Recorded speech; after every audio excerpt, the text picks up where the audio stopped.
supaya jangan, supaya jangan aku berdosa padamu.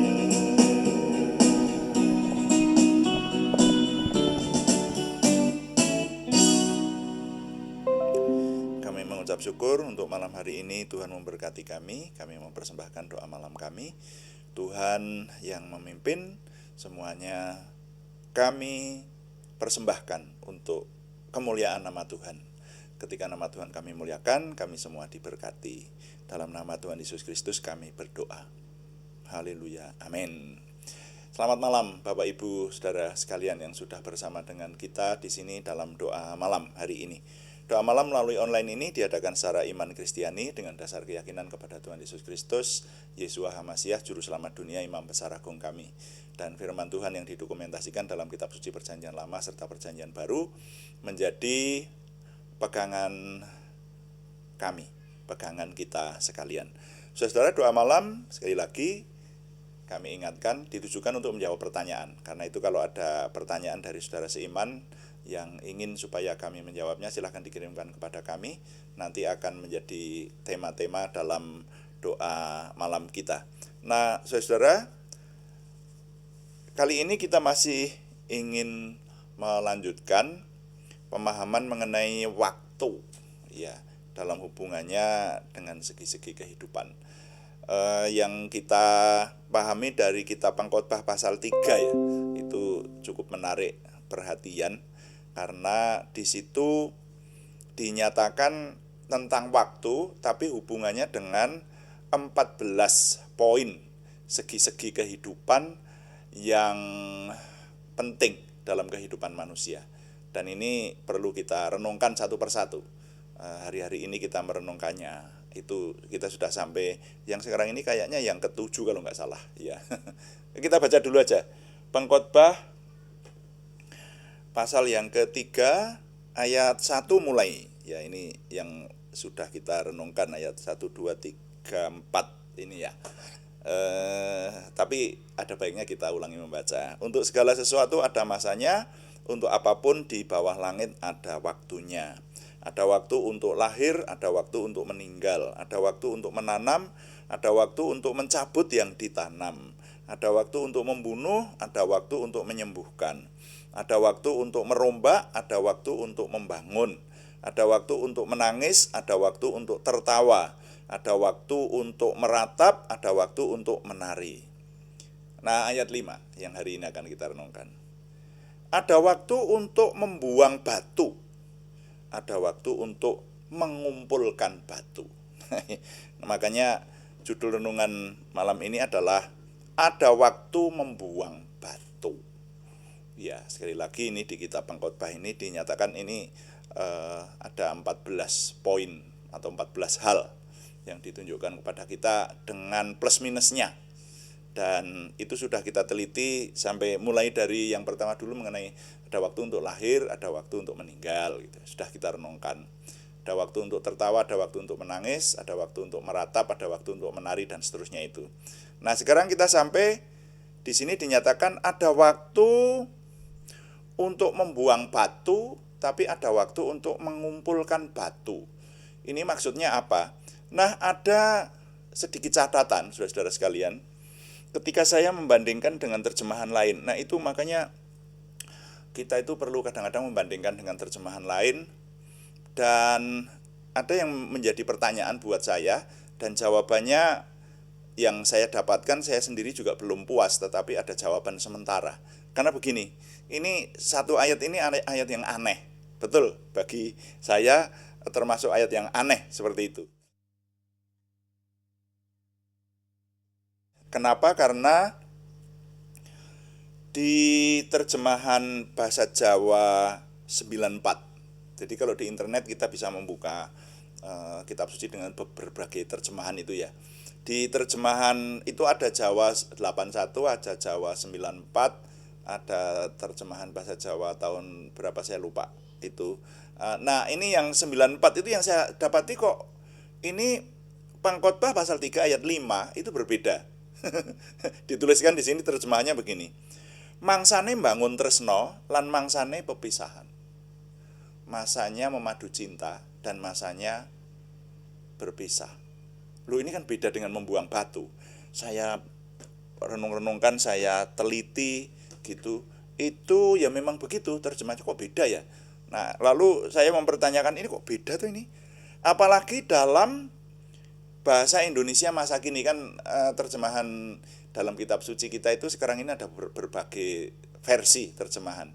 Ada versi yang populer itu Alkitab bahasa Indonesia terjemahan baru. Ya, itu yang populer, sering dipakai di mana-mana. Kemudian sekarang muncul Alkitab bahasa Indonesia terjemahan baru edisi kedua. Nah, ini yang sering saya katakan, ini sepertinya yang sekarang sudah diperbaiki gitulah ya, mendekati bahasa aslinya, dan yang kalau saya lebih senang memakai yang edisi kedua ini. Tapi nanti akan kita jumpai Alkitab bahasa Indonesia terjemahan Indonesian Literal Translation.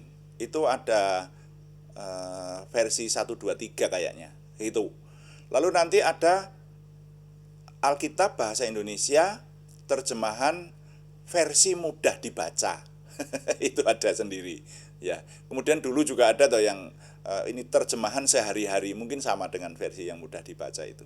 Nah, kemudian saya jumpai ada Alkitab bahasa Indonesia terjemahan bahasa Indonesia masa kini.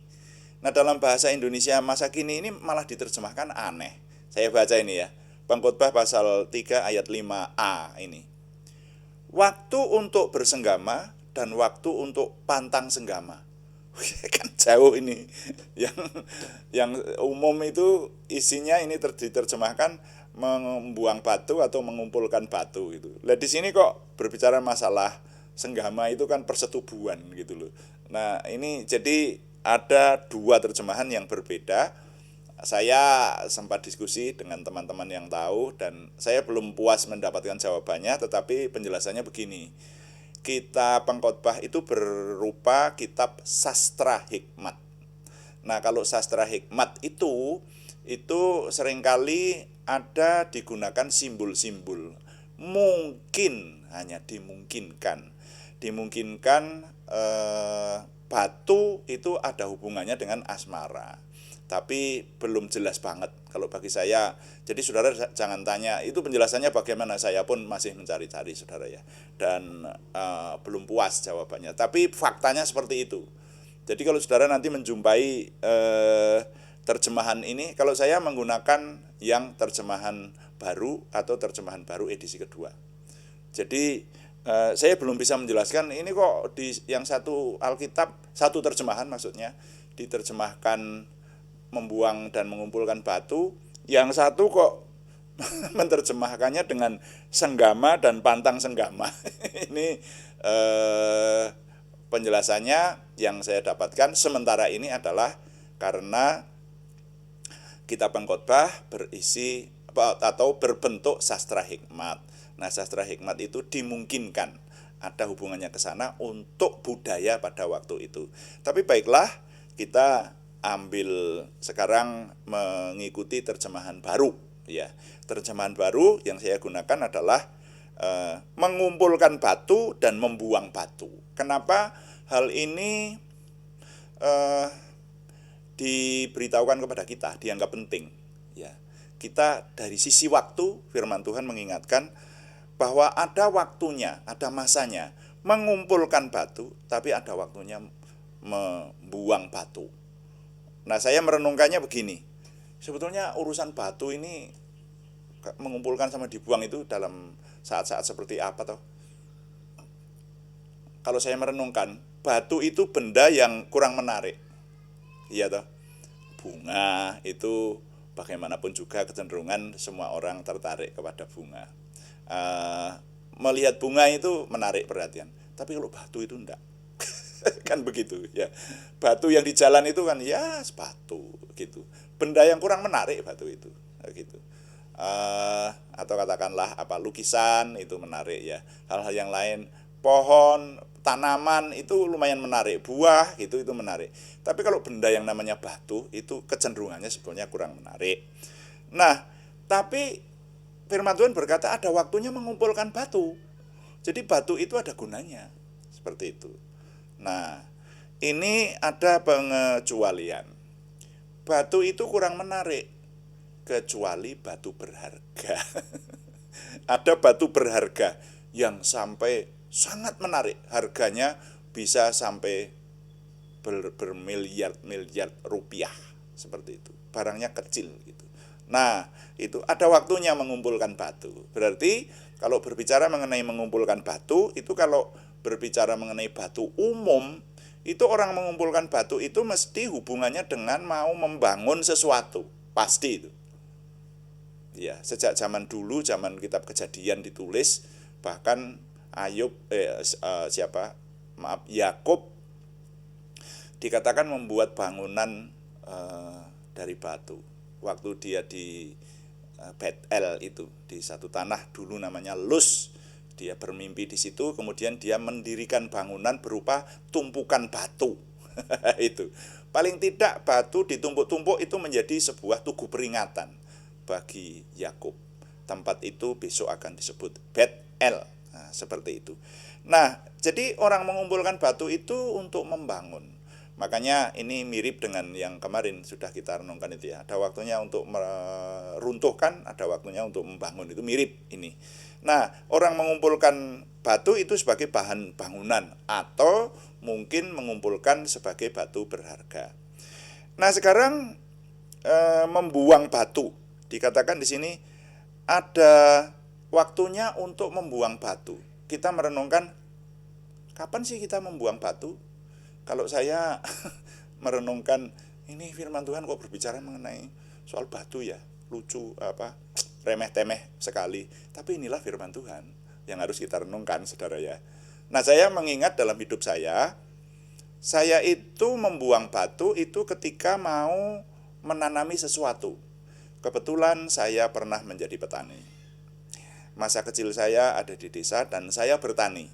Jadi kalau saya mencangkul, saya pernah mencangkul, saudara, pernah untuk menanam sesuatu begitu itu.